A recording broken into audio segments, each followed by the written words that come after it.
Esse é o Mapa Mental, um caminho sem volta. Aqui é Guilherme Cardoso e o meu objetivo, o nosso objetivo com esse programa é identificar quais são as chaves que norteiam o mapa mental do nosso convidado, para que a gente possa pegar essas chaves, colocar em prática, adquirindo mais consciência, como já dizia Einstein, né? Uma mente que se expande jamais volta ao tamanho normal. E para que dessa maneira a gente consiga obter cada vez maiores e melhores resultados.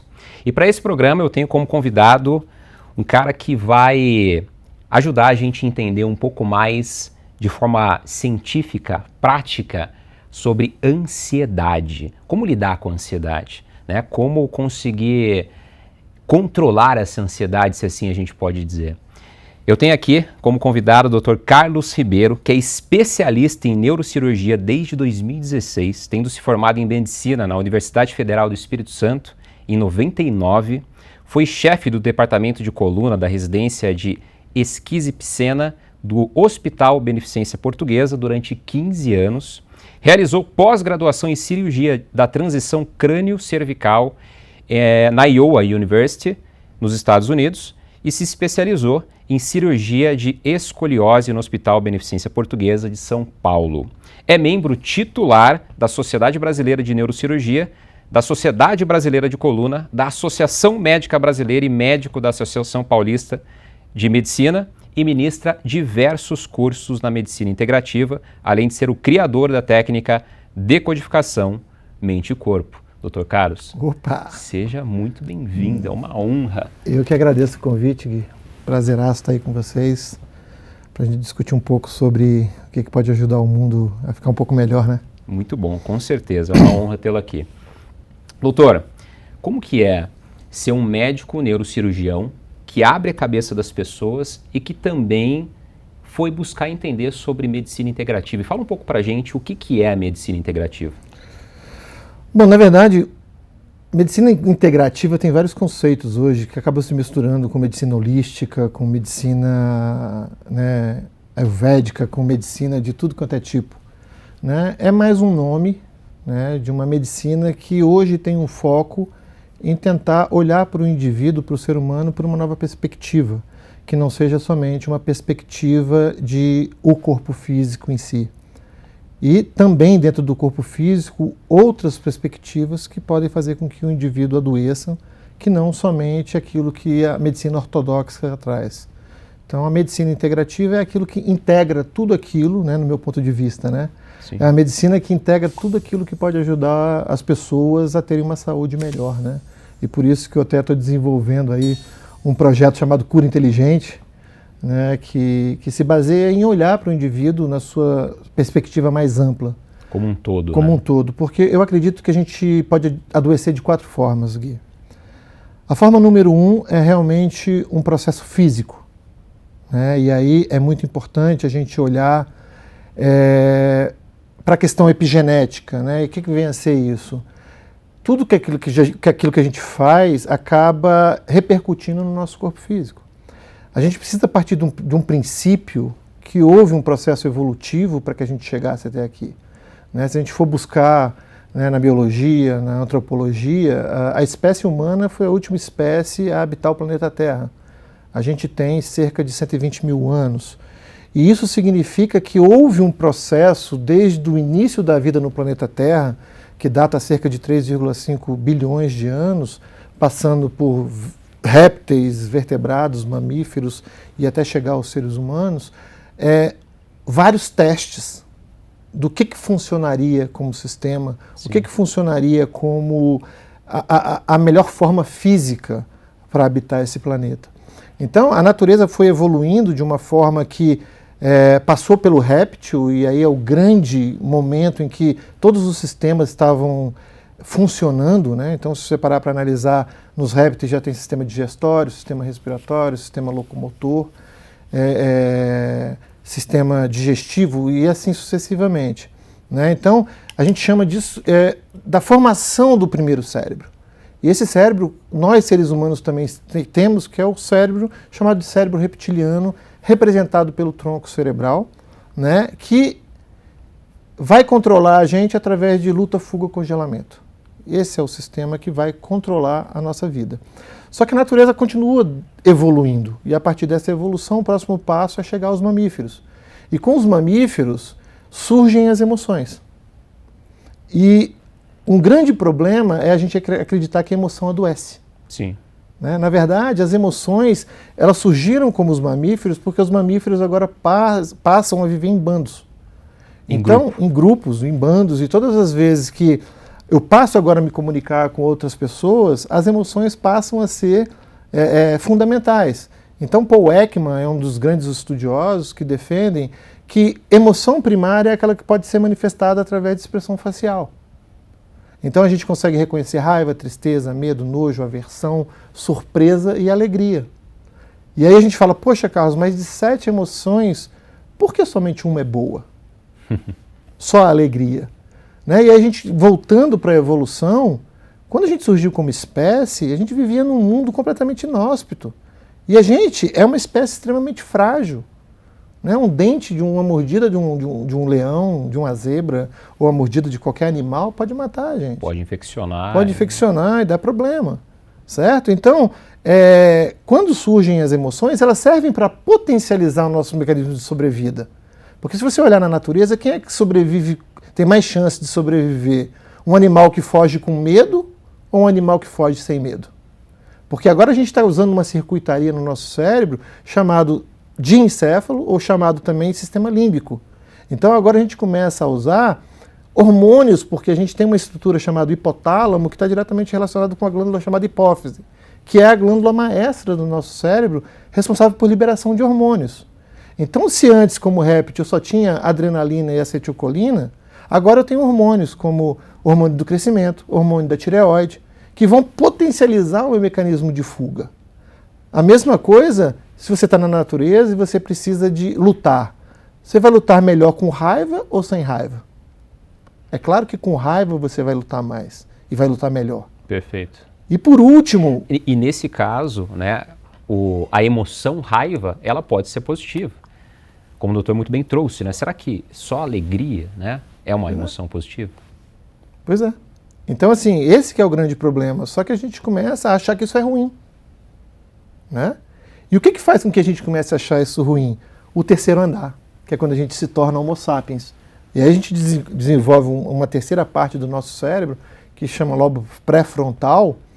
E o problema é que esse lobo pré-frontal, Gui, ele não vem com todos os arcabouços biológicos que os animais da natureza têm. E esse que é o grande problema. Porque a gente desrespeita aquilo que a natureza já trouxe para a gente bilhões de anos. Então, por exemplo, no processo de adoecer, voltando à questão da integrativa, por que será que a natureza inventou o sono? Será que foi por idiotice? Né? Eu não tenho o que fazer, que ironia, eu preciso dormir 8 horas. Será que foi para isso mesmo? Ou foi porque durante esse processo de dormir, essas 8 horas, eu saio da ação, que a gente chama de simpático-tonia, onde nosso sistema simpático desse tronco cerebral está ativo, e o parasimpático, que é o sistema de limpeza, de regeneração, de cicatrização, ele toma a ação daquilo ali, para poder ajudar o nosso corpo a cicatrizar. Será que o alimento que a gente come hoje é o alimento correto? Lembrando que a gente era caçador-coletor, a gente comia raízes, tubérculos, frutas e caça. Hoje a gente come um monte de produto industrializado, trigo até acabar o fim do mundo, açúcar aos tampos. Perfeito. A população engordando, se tornando obeso. Aí a gente pode já entrar em um dos principais motivos do porquê a gente tem dados tão alarmantes com relação à ansiedade, né? A gente, no nosso processo evolutivo, foi se adaptando de acordo com o ambiente. Então, hoje nós temos todas essas condições que beneficiam para que a ansiedade, por exemplo, ó, de acordo com a OMS, a Organização Mundial da Saúde, o Brasil tem o maior número de pessoas ansiosas, atingindo 9,3% da população. E dados de 2022 mostram que mais de 26% dos brasileiros têm diagnóstico de ansiedade. Hoje, diante do estilo de vida contemporâneo, nós conseguimos entender claramente o porquê que esses dados são tão alarmantes, tão crescentes e como que a ansiedade de fato é um assunto de utilidade pública. Dr. Carlos, na sua visão, o que é a ansiedade de fato e o ambiente de fato impacta nesses dados tão alarmantes e como que a gente pode começar a lidar com essa situação? Antes de falar sobre ansiedade, eu quero voltar um pouquinho para a gente entender aquela questão do terceiro andar. Perfeito. Certo? Porque toda vez que você tiver um estímulo, esse estímulo vai automaticamente gerar um comportamento e automaticamente uma emoção. Então eu tenho um estímulo externo, esse ou estímulo interno, ou interno, pode ser uma motivação interna. Pode ser uma dor no peito, eu estou achando que eu estou infartando, vai te trazer uma emoção. Legal. Ou então um estímulo externo. Tá. Né? Então, assim, o que é importante? Na natureza, o animal ele vai reagir ao real, não ao imaginário. Então, a gente, quando adquiriu esse cérebro aqui, esse foi uma coisa que deu pra gente um grande boom evolutivo, mas, ao mesmo tempo, ele trouxe uma grande dificuldade, que é entender o que é a mente, o que é o pensamento e como trabalhar com ele. E aí é o grande problema, porque no fato, na verdade, Gui, o que acontece não é a emoção em si e o problema em si. Porque você imagina, na natureza, uma zebra ela é atacada por um leão, correto? Certo. O que acontece com essa zebra? É claro que ela, por ser mamífero, ela vai desenvolver, né, toda a ativação desse sistema simpático de luta e fuga. Automaticamente isso vai entrar num looping com o medo e vários hormônios, como acetilcolina, como o hormônio do do cortisol, como o hormônio de tireoide, etc. e tal, para que essa zebra possa fugir mais. Bom, essa zebra, a partir do momento que ela escapou dessa luta, dessa fuga, a única coisa que ela vai fazer é perceber se o leão está indo atrás dela ainda ou não. Se o leão não está mais vindo atrás, o que ela vai fazer? Ela vai parar, vai analisar o meio, vai ver se teve algum machucado, alguma ferida por conta daquilo ali, Sim. e vai se colocar num processo de cicatrização. E daqui a pouco ela vai voltar a pastar. O problema é que nós, seres humanos, por termos esse cérebro pensante, a partir daí a gente vai dar uma interpretação em relação à intenção da zebra de ter feito aquilo com a gente. Então a gente vai começar falando que essa zebra é uma desgraçada, eu vou me vingar, eu te odeio. E aí a gente desenvolve uma coisa chamada sentimento. Então veja, o problema não é a emoção. O problema é o sentimento que a gente acaba atrelando às coisas que a gente vivenciou. Então, voltando agora, respondendo sua pergunta em relação à ansiedade. Ora, você acha que uma zebra é ansiosa quando ela vê um leão? Ela está ali, eu preciso, eu preciso, eu preciso? Claro que não. Toda vez que ela vê um leão, ela vai, claro, ficar em observação, atenta, mas diante de uma coisa real. A gente, quando desenvolve um sentimento, a gente agora vai virar no imaginário. Então, o que vem a ser a ansiedade? Toda pessoa ansiosa tem como emoção primária uma coisa chamada medo. Muito bom. Todo ansioso tem por trás o medo. E aí, dando continuidade na tua pergunta, o meio vai interferir nisso? Claro que sim.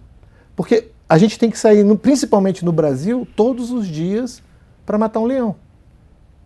Então eu tenho medo de não fechar o bom negócio, eu tenho medo de não ser aceito, eu tenho medo de não ser um bom profissional, eu tenho medo de não ser demitido, eu tenho medo do bandido que está armado pode me assaltar, eu tenho medo o tempo todo. A gente vive num alerta 24 horas. 24 horas. E é claro, sem uma solução racional para isso. Então a ansiedade, ela leva a gente para o futuro. Porque eu não tenho como ser ansioso no presente. A minha ansiedade vai ser, caramba, e amanhã? E isso pode decorrer vários problemas, como síndrome do pânico, né? Que a pessoa tem medo de sair na rua, né? Tem um pânico de lidar com pessoas. Né? Então, a ansiedade, ela só vai conseguir ser amenizada a partir do momento que eu conseguir ter recursos racionais para lidar com ela. Então, uma das coisas que pode ajudar muito no auxílio à ansiedade é a gente avaliar do que a gente tem medo. Porque a ansiedade, muitas das vezes, ela se manifesta com sintomas físicos de luta ou fuga. Porque o nosso corpo, por ser matéria, bicho, ele não sabe diferenciar o que é uma ansiedade de um ataque do predador. Então todas as vezes que minha mão fica fria, todas as vezes que o meu coração aumenta a frequência cardíaca, que acelera, toda vez que eu aumento a minha respiração, que minha pupila dilata, que eu fico ansioso, isso nada mais é do que eu ativar o meu mecanismo de luta e fuga. Só que hoje nem isso a gente pode fazer. Porque eu não posso lutar e eu não posso fugir. E eu acabo impactando nisso no meu corpo. Então, sim, o meio é fundamental para desenvolver isso. E como é que eu consigo curar a ansiedade? Primeiro, avaliando se eu tenho algum conflito específico, porque a ansiedade é uma coisa muito ampla. Por quê? Porque eu estou trabalhando no terceiro andar. Toda vez que eu falo de sentimentos, eu estou trabalhando meio que no obscuro, porque a tua ansiedade não é igual à minha. O que te deixa ansioso não é a mesma coisa que me deixa ansioso. Depende da percepção. Depende da percepção. Agora, se eu falar de medo do futuro, medo de ficar pobre, medo de arriscar, né? E aí a gente pode, né, trazendo para o mercado de investimento e tal. O cara que perde um dinheiro, etc e tal, ele pode ter um conflito e nunca mais ele conseguir trabalhar e investir. Gera um bloqueio. Ou então, toda vez que ele vai investir, isso vira uma coisa surreal para ele, porque ele teve uma experiência ruim, né, com o investimento, com o dinheiro que ele perdeu, e a partir daí ele fica isolado, e toda vez que ele vai repetir aquilo, o corpo dele não sabe se é real ou não. Ele vai falar, o leão está ali, e o corpo vai se preparar para isso. Perfeito. Eu anotei alguns pontos importantes com relação ao combate da ansiedade. Primeiro, é importante a gente usar a racionalidade junto com a emocionalidade, né? Às vezes a gente quer tratar uma condição que é atribuída como emocional só com a emoção e precisa usar a razão, correto? Claro. E num segundo ponto, o ambiente no qual a gente está inserido, ele impacta, obviamente, né? Como que a gente consegue lidar com o ambiente quando a gente não consegue sair do ambiente? Eu tenho um ambiente caótico, eu convivo num ambiente caótico, eu não posso sair daquele ambiente naquele dado momento, e aquele ambiente está me atrapalhando. Como que eu trabalho para conseguir lidar com essa situação? Bom, uma das coisas que a gente tem que fazer é buscar terapia. Né? Existe um tabu imenso em relação à terapia, e isso já passou dos tempos, né? A gente precisa, todo mundo precisa de conversar sobre os seus problemas, tentar entender os seus problemas. Mas eu acho, Gui, que a única coisa que pode tirar a gente de um lugar e colocar a gente no outro é conhecimento. Se eu estou dentro de uma situação que eu não tenho como mudar, por exemplo, a minha família, que é uma família tóxica, relacionamentos abusivos, etc e tal, eu preciso hipertrofiar o meu córtex cerebral com recursos. Igual a gente trabalha um músculo na academia. Igual a gente trabalha um músculo, porque, como eu falei, é a única parte do nosso cérebro que não nasce pronta. Tanto que uma criança, até 5, 7 anos de idade, ela não consegue simplesmente dar uma lógica racional para os problemas. Por isso que a grande maioria dos traumas, né, que a gente trata em terapia, está diretamente relacionado com problemas da criança interna. Porque essa criança, ele não sabe se a mãe está xingando ele, chamando ele de burro, etc, tal, porque ele é burro realmente, ou porque a mãe está louca, porque está com problema pessoal, porque brigou com o pai, e assim sucessivamente. Então, a gente absorve todas essas informações e ficam ali registradas. Então, é muito importante que a gente vá estudar. Autoconhecimento é a melhor ferramenta para que a gente possa lidar com qualquer coisa. Com a mudança de percepção. Sim. Então, o nosso resultado ele muda a partir do momento que a gente consegue ter uma interpretação, uma percepção diferente com relação às coisas que a gente viveu. Parcialmente. No mínimo, isso vai te dar recursos para você mudar. Tem aquele velho ditado que fala, se você quer uma mudança na sua vida, você tem que fazer diferente. Perfeito. Você não tem nenhuma mudança fazendo tudo igual. Só que o problema é que se você não tem recursos intelectuais para estar revoltado com esse padrão de comportamento teu, você não vai conseguir mudar. E o ansioso acontece muito isso. Né? Por que eu sou ansioso? As pessoas não sabem. Por quê? Porque elas focam na reação física, na emoção que estão sentindo, mas não falam, opa, peraí, que emoção é essa? E infelizmente o nosso cérebro racional por tanto lidar com situações negativas na natureza, ele acabou desenvolvendo uma coisa que se chama viés de negatividade. Sim. Raramente, Gui, a gente vai conseguir olhar para alguma coisa na nossa vida e o primeiro pensamento é, sim, vai dar certo, vai ser legal, é verdade, vai ser ótimo. A primeira coisa que vai vir é, caramba, medo. Será? Né? Ansiedade, será? Né? Um relacionamento novo, você vai conhecer uma pessoa nova, vai vir aquela emoção de ansiedade. E essa ansiedade, ela é uma ansiedade positiva. Né? Mas as emoções são positivas. Sim, o problema, quando que ela se torna patológica, doutor Quando Carlos? eu dou uma interpretação errada para ela. Perfeito. Porque a emoção por si só, ela é um alerta para aumentar a minha chance de sobrevivência. Agora, quando eu dou significados toscos por uma interpretação de uma criança que não tem racionalidade, a gente não consegue resolver o problema. Se você parar para analisar, a maioria do problema das pessoas que chegam para a gente em terapia ou que sofrem de ansiedade, raramente é por um problema de um adulto. Ah, que meu pai, que lá na escola, que eu me sinto o cocô do cavalo do bandido, que eu acho que eu sou feio. Mas desde quando você se sente feio? Desde a adolescência, desde lá de trás. Por quê? Porque não tinha recursos. Certo. Então, a inteligência, o estudo, ele vem trazer para a gente recursos. Porque algumas coisas também só vão se resolver com terapia. Mas o conhecimento faz com que a gente consiga mudar a nossa visão de percepção. Então, se eu estou conversando com você, olhando o problema só por esse ponto de vista, e eu vou ali na frente e olho para esse mesmo problema, eu não vou ver mais de frente, eu vou ver de perfil. Então, de repente, ali é uma solução. Diferente. Uma perspectiva diferente. Algumas pessoas têm o recurso, Gui, de pegar as suas mazelas, as suas dores, e fazer com que elas te impulsionem para você adquirir aquela coisa. Por exemplo, um cara que sempre foi pobre a vida inteira. Né? O cara que nunca teve recursos, pobre e tal. Esse cara pode usar a sua dor da pobreza, da dificuldade, da falta de alimento, para falar assim, caramba, eu não vou ser assim. Eu vou me transformar num cara... Eu vou mudar minha realidade. E se você olhar a maioria dos players, a maioria das pessoas que têm muito dinheiro, assim, que conseguiram adquirir esse dinheiro, não que vem por herança, por família, tem um conflito. Tanto que muitos deles, quando vêm tratar comigo, eu falo assim, e se eu tirar essa sua gana por dinheiro? Se você sair daqui sem essa coisa que te move de eu tenho que performar, que eu tenho que produzir, você vai sobreviver com o quê? A grande maioria das pessoas não tem esse recurso, tem até medo de que isso suma. Muito bom.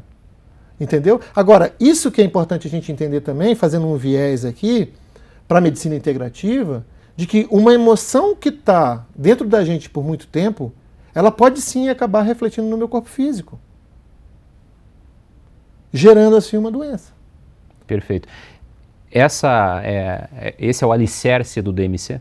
Esse é o alicerce da cura inteligente, né? Um dos alicerces, que é a integração emoção-corpo físico. Hoje já está cansado de ser provado, né? Tem até uma área da psicologia que estuda a psiconeuroimunologia, né? Que é essa correlação de que forma a emoção vai atuar no seu cérebro emocional, seu cérebro límbico, alterando os hormônios e interferindo no corpo físico. Né? Então, assim, existem vários teóricos sobre isso, e aqui é importante a gente entender que falar de uma cura específica, de só isso aqui funciona, ou isso aqui é pseudociência, porque a integrativa acaba caindo nesse problema, sabe, Gui? Isso é pseudociência. Mas aí a gente precisa entender um pouquinho o que vem a ser pseudociência. Né? Porque para um cientista de verdade, aquilo que não funciona é só aquilo que foi provado e comprovado cientificamente que não funciona. Sim. Agora, pseudociência é tudo aquilo que não está comprovado cientificamente. Mas isso não quer dizer que não exista. Certo? Só não tem a comprovação ainda. Não tem a comprovação ainda. Mas existem várias teorias que a gente vê no dia a dia que fazem muito sentido por ter um argumento muito sólido na biologia, na evolução, na embriologia, na própria evolução do corpo humano, né? Tipo funções do órgão. Então, imagina que desde os répteis, todos os sistemas servem por uma função. Então, ora, se eu tenho um sistema digestório, esse sistema digestório tem uma função de digerir o alimento. Se eu tenho um sistema respiratório, de também fazer as trocas gasosas para que eu possa respirar, para que eu possa sobreviver. Ora, isso é lógico. Agora, será que um conflito emocional que eu vivencio, ele não pode impactar no meu órgão físico? Será que o ditado mente sã, corpo são é uma esquizofrenia? Ou ele realmente faz sentido? Tem fundamento. Então, o corpo e o cérebro, ele é interligado. Ele é interligado. E se você parar para analisar, isso é tão sábio, Gui, que para a gente estar aqui agora, a gente tem cerca de 15 trilhões de células, certo? A gente veio de uma fecundação de um óvulo com um espermatozoide que gerou uma célula eucarionte. Essa célula se multiplicou, e ninguém sabe até hoje de que forma isso forma um ser humano perfeito. A gente tem algumas teorias, tipo de Rupert Sheldrake, que fala dos campos morfogenéticos, etc. Tal, mas é estudo, os caras falam, isso é pseudociência. Sim, mas é uma teoria de uma possibilidade de como isso acontece. Ou seja, o campo morfogenético faz também com que um bando de aves saiba sair de um polo norte para o polo sul para reproduzir. Como é que eles sabem esse caminho? Como é que a tartaruga sabe que ela tem que ir para aquela praia, que ela vai todo ano? Como é que ela chega lá? Será que ela tem uma bússola moral? Tem um Waze instalado. Tem um Waze instalados? Entendeu? Tem teorias também que são muito interessantes, como a teoria dos 100 macacos, né? Que eles estavam numa floresta, ou numa praia, e comendo batata na areia, aí uma das macacas foi lá e começou a lavar essa batata na água e começou a comer. Então as novas gerações dos macacos começaram a fazer isso e, por um determinado momento, de alguma forma, macacos em uma outra região totalmente diferente começaram a fazer esse mesmo movimento sem ter contato entre uma coisa ou outra. Ah, isso é pseudociência. É pseudociência, mas funciona. Da mesma forma que a gente não pode dizer que a prece, que a oração, que Deus, ele não existe. Ah, porque a ciência não comprova Deus. Então, porque a ciência não comprova Deus, Deus não existe? Mas a ciência também não prova que Deus não existe. Perfeito. Então, se a ciência também não prova que Deus não existe, por que eu tenho que deixar de acreditar em Deus se isso for uma crença fortalecedora para mim? Então, é preciso a gente largar o determinismo. Largar o determinismo e abrir a nossa mente. É claro que também tu não vai comprar e ficar, caindo na lábia de qualquer nego que chega aí sem preparo, sem condição, sem qualidade. Mas eu acredito hoje, sinceramente, que você tratar qualquer coisa sem olhar o indivíduo de uma forma integral, olhando o indivíduo como corpo físico, sobre emoções, traumas emocionais, sobre a mente, como ele gerencia a sua mente. Porque, cara, você estudou. Se seus pais não estudaram, você está anos-luz na frente do seu pai em relação à mentalidade. Sim. Não é que você seja melhor ou pior do que eles, mas você tem muito mais recursos. Porque foi buscado esse recurso. Foi buscado esse recurso. Entendeu? Às vezes você pega um pedreiro, um mestre de obra que sabe construir uma casa maravilhosamente. Mas se você pegar um engenheiro que sabe calcular quanto de peso numa viga, você vai gastar muito menos material.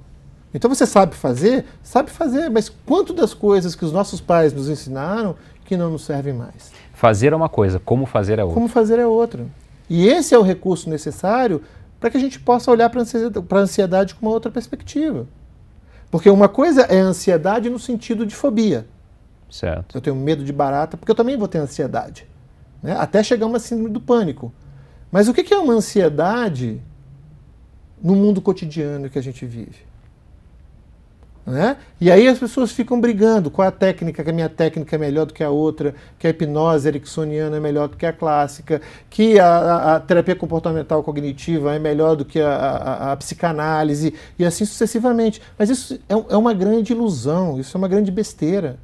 Porque o que importa é o que o paciente precisa.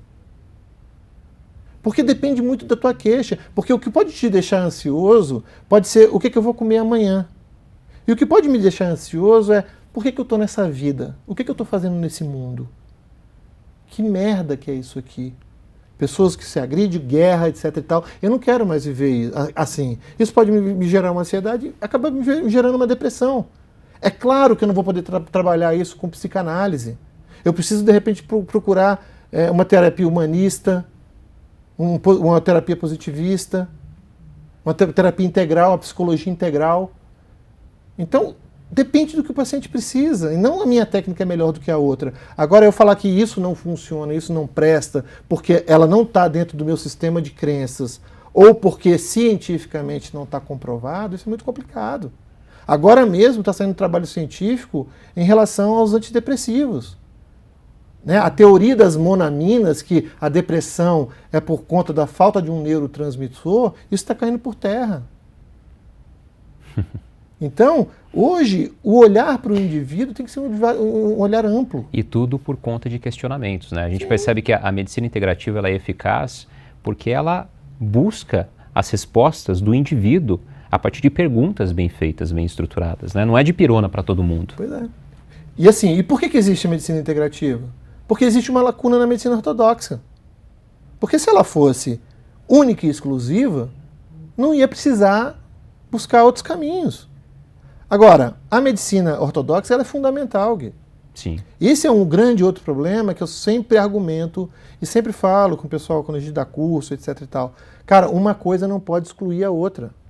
A medicina convencional ortodoxa evoluiu assim, anos-luz, com remédios, com medicamentos, com antibióticos, com anticonvulsivantes, com remédios para câncer, com quimioterápicos. Evoluiu anos-luz.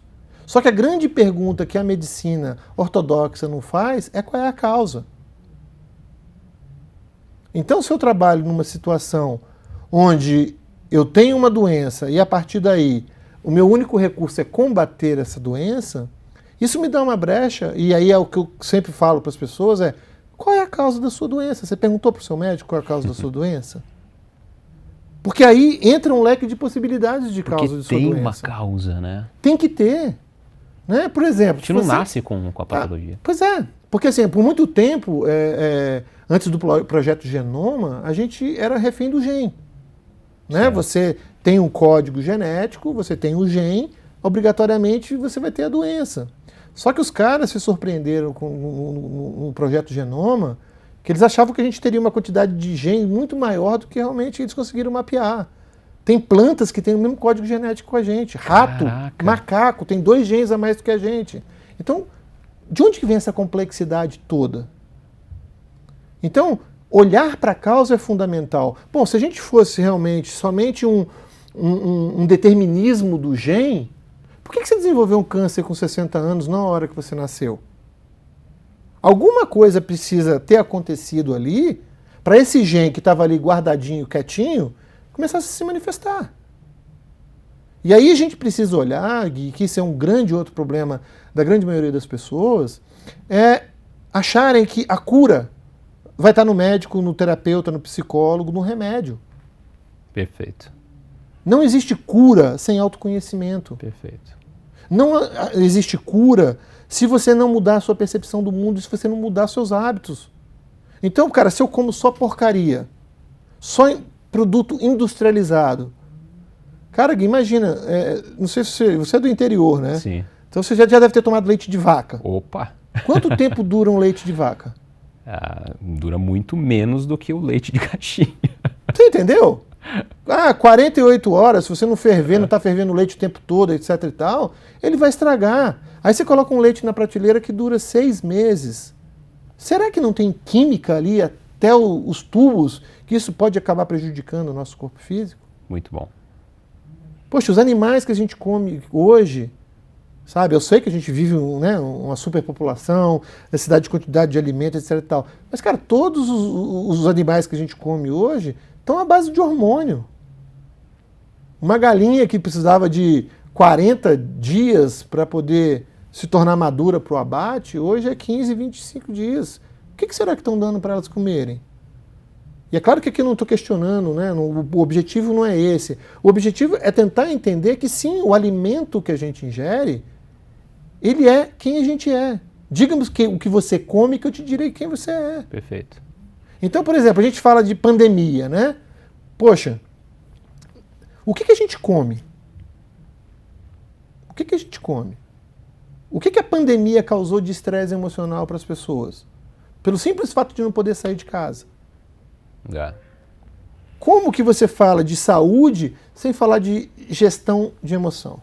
Não tem como. Não tem como. Uma coisa está associada à outra. Pois é. E mais uma vez, a emoção é impossível de não sentir. É impossível você não sentir uma emoção. Doutor Carlos, a emoção se controla? Se controla, mas não se deixa de sentir. Perfeito. E o que vai fazer que você controle essa emoção? O teu lobo frontal. Porque existe uma área aqui do seu lobo frontal que se chama área pré-septal, que está diretamente ligada ao tronco cerebral, que é o cérebro de luta e fuga. Só que eu não vou deixar de sentir raiva porque você me falou um palavrão ou porque você me distratou. Agora, o que vai fazer com que eu iniba ir lá e te dar um soco, te dar uma porrada? Conhecimento. Se você parar para analisar, quanto mais intelectualizada uma pessoa, maior a capacidade dela de resolver os problemas no diálogo. E de entender a consequência de uma atitude. Sim. Né? E fora isso, é um próprio um bicho. É um próprio um bicho dentro de uma selva em que você tem que cumprir com padrões sociais. E um dos grandes motivos da gente adoecer, Gui, é a não manifestação das nossas emoções. Porque o nosso cérebro não sabe diferenciar o que é o real do imaginário. Por isso que eu sempre falo para as pessoas, você está com raiva, vai em algum lugar, pega um saco de pancada e libera aquela emoção ali, porque o teu corpo vai se preparar para você lutar. Porque essa raiva represada, ela pode desenvolver patologia física. A raiva represada, ela vai fazer com que você dê um significado para isso. Aí entra a percepção. Porque se eu descarrego isso, né, eu vou conseguir liberar. Um exemplo muito claro disso é relações abusivas. Quem acaba adoecendo? Quem abusa ou o abusador? Por quê? Porque quem abusa, ele não tem freio. Sim. Se ele se sente irritado, traído, ele vai e bate. Ele agride, ele põe a emoção para fora. Esse aqui faz o quê? A pessoa que é abusada, ela fica encolhida no canto da sala. Encolhida. Implode. Entendeu? Então, liberação da emoção, e aqui entendam bem, pessoal, não estou falando para vocês saírem e dar porrada em todo mundo, etc e tal. É muito importante a gente entender as nossas emoções. E é impossível a gente não sentir. Então, se eu estou com raiva, eu preciso entender por que eu estou com raiva. Porque toda vez que eu tenho alguma emoção, eu tenho algum fator que despertou essa emoção. E geralmente é uma necessidade não atendida. Por que as pessoas hoje estão tão radicais, querendo armamento, querendo usar arma, dar tiro, matar, etc. Não é porque a pessoa é agressiva e violenta, é porque as necessidades básicas dela de proteção, de cuidado, de segurança não estão sendo atendidas. Então, quando isso acontece, o que a pessoa faz? A solução é colocar para fora, Sim. tentar resolver na agressividade. E como eu te disse mais uma vez, a humanidade só tem um caminho, que é cumprir com aquilo que a gente está determinado aqui na Terra, que é se tornar humano. Isso é muito importante. E o que significa se tornar humano? O que significa se tornar humano? Valores, virtudes e sabedoria. Uau. Valores, virtudes e sabedoria. Que é tudo aquilo que pode alimentar o nosso cérebro racional. Se a gente não busca por isso, a gente vai continuar sendo um bicho com lapsos de racionalidade, ou seja, um ser emocional, né? Porque isso é um outro erro da ciência, falar que o ser humano é um ser racional. O ser humano tem lapsos de racionalidade, mas a grande maioria das vezes a gente age por instinto, por emoção. Sim. E qual é a única coisa que é capaz de frear nossas atitudes animais? Os porquês. Os praquês. E isso é uma atividade diretamente relacionada com aquisição de conhecimento. A racionalidade. E racionalidade. A gente precisa aprender a fazer mais perguntas. Boas perguntas, porque esse é um grande problema, né? E a grande maioria das pessoas se lascam porque fazem perguntas ruins. Se você faz uma pergunta ruim, a chance de você ter uma resposta ruim é muito grande. A qualidade é congruente, né? Congruente, porque se você perguntar por que eu nunca dou certo num relacionamento, a resposta vai ser porque eu sou burro, porque não sei o que, etc e tal. Agora, se eu perguntar o que eu poderia fazer no próximo relacionamento que eu fiz nesse, que faria com que eu tivesse um relacionamento próximo no próximo, Isso faria com que eu pensasse sobre o que deu certo, o que deu errado e quais são as motivações. Mas, mais uma vez, Gui, pensar é uma coisa que custa caro. E, infelizmente, as pessoas não estão preocupadas com isso. E celular, tecnologia, isso tudo está cada vez fazendo com que a pessoa pense menos. E contribui diretamente para a ansiedade. Para a ansiedade.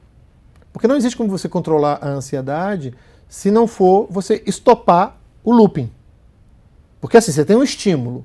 O que te deixa ansioso? Nossa, eu estou tradando, por exemplo. Caramba, o que vai dar? Será que eu vou perder? Será que eu vou ganhar? Será que eu vou perder? Se eu não estiver trabalhando com lógica, não, eu estou fazendo esse movimento, eu estopei meu investimento em tanto, até aqui eu posso perder, mais do que isso aqui não é seguro. Eu vou entrar num looping. Certo. E o tempo todo, aí eu perdi. Caramba, a próxima vez que eu for tradar, daqui a pouco eu não consigo mais fazer nada. Entra num loop negativo. Entro num loop negativo. Então, como é que eu consigo sair de um loop em todas as situações da minha vida? Trazendo racionalidade para aquilo. Então, olha, eu vou fazer uma palestra. Eu posso ficar ansioso, posso sofrer um pânico ali? Posso, mas eu estudei, eu preparei o material, eu treinei, eu domino o conteúdo que eu vou falar. Preparou de fato. Me preparei de fato. Isso são atividades intelectuais. Porque a hora que vier a emoção que vai vir, que é o medo de fracassar, o medo de ser vaiado, o medo, mais uma vez, né, a temática da ansiedade é o medo, geralmente no futuro, eu vou falar assim, opa. Medo por algo que pode acontecer. Pode vir a acontecer. E acaba desconectando do estado de presença, né? E aí entra naquele looping negativo. Pois é. Isso é um outro mecanismo biológico de sobrevivência. Né? Que a gente, quando está com uma emoção em alta, a gente se torna burro. Porque fala mais sobre isso. Biologicamente, você imagina se você estivesse numa savana agora, certo, e você se deparasse com um leão. E esse leão está vindo te atacar.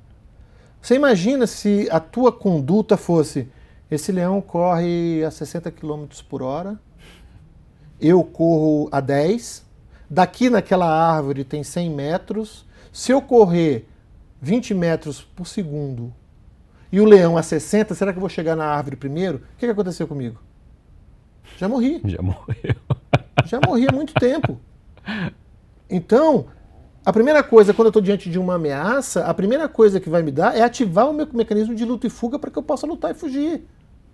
Se eu conseguir enfrentar um animal, um leão, se for um gato, eu vou meter a porrada nele. Mas se é alguma coisa que a ameaça é muito grande, ou eu vou desligar, que é a tanatose, vou apagar, ou então eu vou fugir. E para isso, o cérebro racional é desligado. Naquele momento é o sistema límbico que atua. Por isso que acontece os crimes passionais. Caraca. Porque na hora da emoção de raiva, lá na tampa, a pessoa não racionaliza. E como que eu faço para não deixar essa emoção chegar lá na tampa? Conhecimento. Não tem uma outra estratégia. Não tem. Você pode até ter, ali no momento ali de respirar, sim, fazer massagem, né, fazer yoga, meditação, mas isso vai te colocar num estado de parasimpaticotonia. Não vai mudar sua percepção em relação ao mundo. Muito bom. Se eu não mudar as minhas crenças, os meus valores, se eu não adquirir conhecimento e sabedoria, eu não vou conseguir mudar minha percepção em relação ao mesmo estímulo. Eu só vou conseguir mudar o estímulo que eu recebo, aliás, a minha relação ao estímulo, se eu tenho recursos para eles. Excelente. Se eu não tenho, não vou conseguir fazer nada. Dr. Carlos, o que te fez chegar na medicina integrativa? Qual foi o seu ponto de inflexão? Né? Estudou a medicina tradicional, ortodoxa, fez a especialização em neurocirurgia, né? Em coluna. Subespecialização em coluna, né? Se preparou e onde entra a medicina integrativa aí? Infelizmente, como a grande maioria das pessoas, pela doença. Certo. Né? Eu já carregava uma história bem complexa, familiar. Eu já era uma pessoa deprimida, né? Melancólica. Quando criança, quando adolescente. Já tinha uma desvalorização muito grande, porque o meu contato com meu pai se encerrou quando eu tinha 3 anos de idade. e depois disso nunca teve, e a minha criança interior viu isso como, se nem o meu pai é capaz de me amar, você imagina eu mesmo. Então eu sou o cocô do cavalo do bandido. A interpretação. Na minha interpretação. E é claro que eu só cheguei a essa interpretação depois da quantidade Sim. de conhecimentos que eu tenho hoje. Só que a gente costuma achar que isso é normal, Gui. Não, é assim mesmo, tá tudo certo. E aí você, e principalmente os homens, esconde na bebida, na droga, na sacanagem, no oba-oba, e vai que vai. Só que tudo culminou depois do meu primeiro casamento.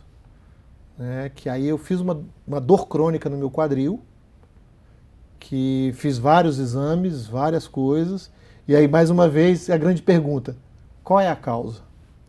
O que está acontecendo? Não é cirúrgico, não tem que operar, fisioterapia não melhorava. E nessas horas, é a hora que o povo esquece a ciência, né? Sim. Porque você imagina, eu era um neurocirurgião ortodoxo, né, cara? Abrir cabeça, Já costurar. era médico, tudo. Era assim, né? Trabalho científico, etc e tal. Na hora do desespero, que você está com uma dor, que está usando morfina para poder levantar todos os dias com 33 anos, Putz. você fala, cara, não tem. Então nessas horas você se abre para todas as coisas. E foi nesse momento que eu fui buscar. Comecei pela acupuntura, né? E aí a acupuntura também não resolveu. E essa fisioterapeuta acupunturista me falou sobre uma técnica integrativa da fisioterapia chamada microfisioterapia, que é uma técnica francesa e que os professores estavam vindo para dar um curso, se eu não queria passar por uma sessão com eles e tal. Era uma coisa que tinha chegado no Brasil na época? Estava chegando no Brasil há pouco tempo, acho que era a segunda ou terceira turma que estava sendo formada. E, cara, os caras, através de técnicas de palpação manual, conseguiram abrir um livro da minha vida, falar sobre coisas que eu não tinha contado para ninguém. Caraca. E o pior, depois de 3 dias do tratamento, a dor crônica desapareceu. Nossa. Então é aquela coisa, né? Depois que você expande a sua consciência, nunca mais ela cabe na mesma caixa. E Existia um ceticismo anterior a isso? Meu? Claro que sim. Claro que sim. Em relação a algumas técnicas. Certo. Né? Mas é claro que eu sempre tive uma percepção cristã. Sim. Né? E a gente coloca na fé muitas das coisas que não é coisa responsável pela fé, não é com Deus que vai se resolver. Mas claro, você não acredita em mais nada, mas ao mesmo tempo, você doente, você acredita em tudo. Você abre E é por isso que as pessoas caem tanto na mão de charlatões. Né? Porque na hora do desespero, você vende cura milagrosa, você vende um monte de coisa e as pessoas no desespero não acreditam. Porque isso é uma tendência do ser humano. Mas eu falei, cara, eu vou testar. O não eu já tenho. Sim. Só que o problema é que eu tive o sim. E aí, quando você tem o sim, o que é? É placebo? Tá, pode ser até placebo, mas que técnica é essa? E aí, cara, deixa eu fazer, deixa eu estudar. Porque esse é um outro problema, né? Do pessoal que é da área da ciência. Ah, isso aqui é pseudociência, ponto, acabou, não existe. Acabou porque não é ciência. E começam a criticar uma coisa que eu não conheço. Eu sou totalmente contra isso. Que é o preconceito. Preconceito. Eu vou lá, eu vou olhar, eu vou estudar, eu vou tentar encaixar isso dentro do meu sistema de crenças, dentro daquilo que eu conheço e ver se funciona ou não. Tiveram vários cursos na minha vida que eu fiz, eu falei, cara, isso aqui não serve para nada. Mas tiveram outros que eu falei, cara, que isso coisa é incrível, louca. Né? E aí foi isso, o cara começou lá, papo aqui, papo ali, não sei o que. 3 dias depois a dor sumiu. Ah, isso é placebo? Pode ser que sim, pode ser que não. Vamos testar? Vamos aprender? Para você funcionou. Funcionou. Então eu falei assim, eu quero conhecer. Certo. E aí eu conheci, passei por essa, depois passei pela nova medicina germânica, passei pela astrologia. Aí eu ampliei, porque eu gosto de estudar. Então aí eu fui ampliando a minha grade de possibilidades. Sim. Só que aí eu falei, cara, e agora? Com esse monte de informação, eu não conseguia mais olhar o meu paciente com o mesmo olho que eu tinha antes. Isso eu ia te perguntar. Legal. Você entende? Porque a partir daí, e o mais impressionante é que se você fala assim, Carlos, quantos pacientes têm problema de dor na coluna, etc e tal, que são cirúrgicos? 3%. Nossa. E os outros 97%? Que além da dor na coluna, tem fibromialgia, tem depressão, tem ansiedade, tem relacionamentos tóxicos. Será que o problema é só a coluna mesmo? Aí entre ambientes, hábitos. E aí, dentro das próprias técnicas integrativas, tem seus preconceitos. Porque o ego, ele fala muito alto. Então, se você vai estudar alguma técnica, por exemplo, dentro da própria psicologia, existe briga entre a psicanálise e a TCC. Sim. Qual é a melhor? Se você for para um cara que a raiz dele é psicanálise, ele vai defender Freud e vai usar que a psicanálise é a melhor coisa. E o TCC, qual que é a melhor? As duas. Junto com ela, humanista, integrativa. O que vai resolver o problema no teu paciente? Isso que aí hoje eu defendo a psicologia integrativa, de Ken Wilber. Porque é o que funciona, cara. O que você precisa?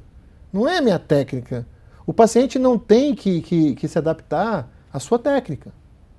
Você que tem que adaptar aquilo que o paciente precisa. E aí eu comecei a usar isso nos meus pacientes, cara.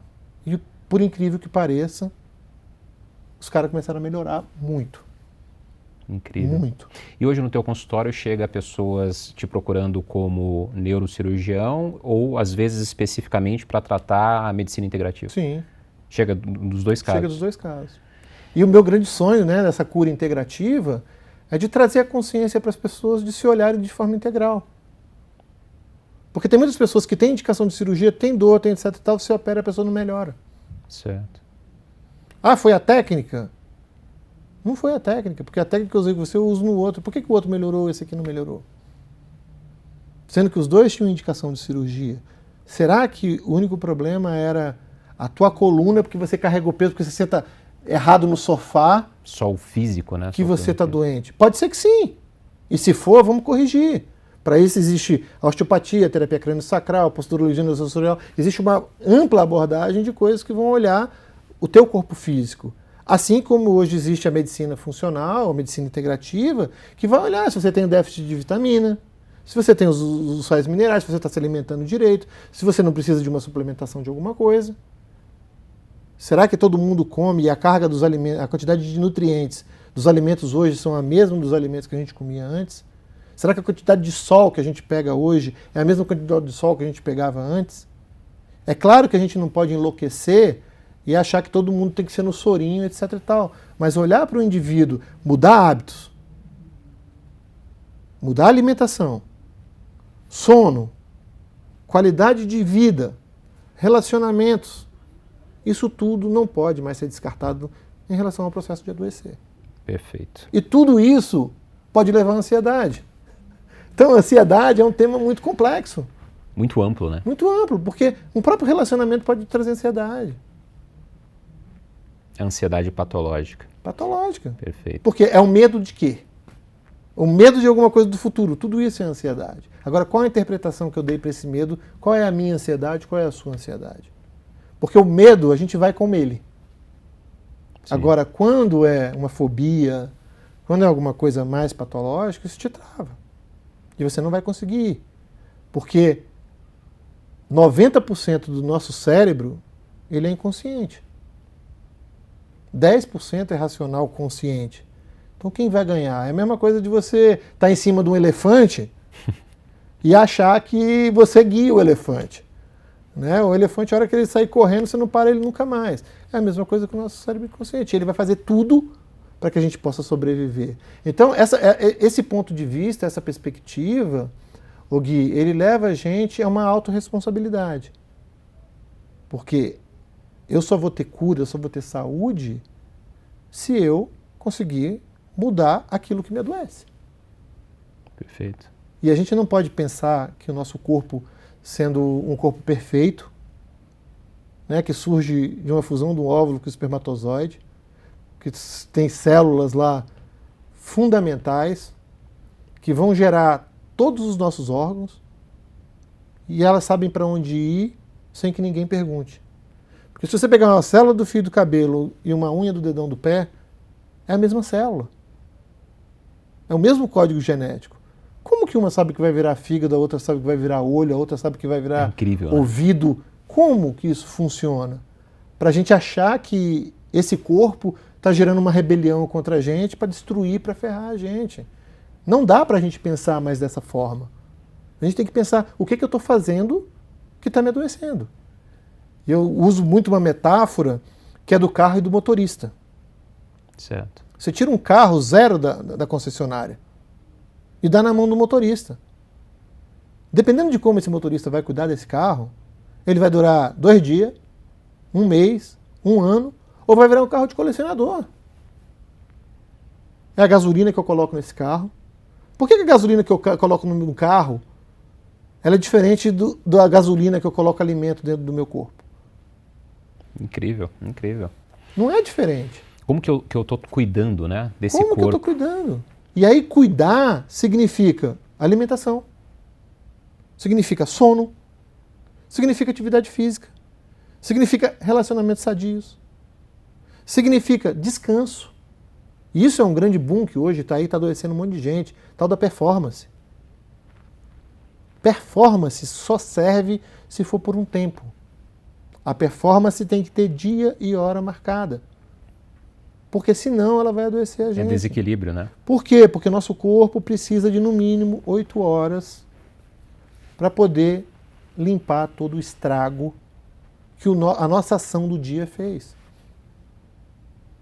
Precisa sair do simpático, que é o luta e fuga, para poder ir para o parasimpático, que é o descanso. Eu preciso desligar a luz. Certo.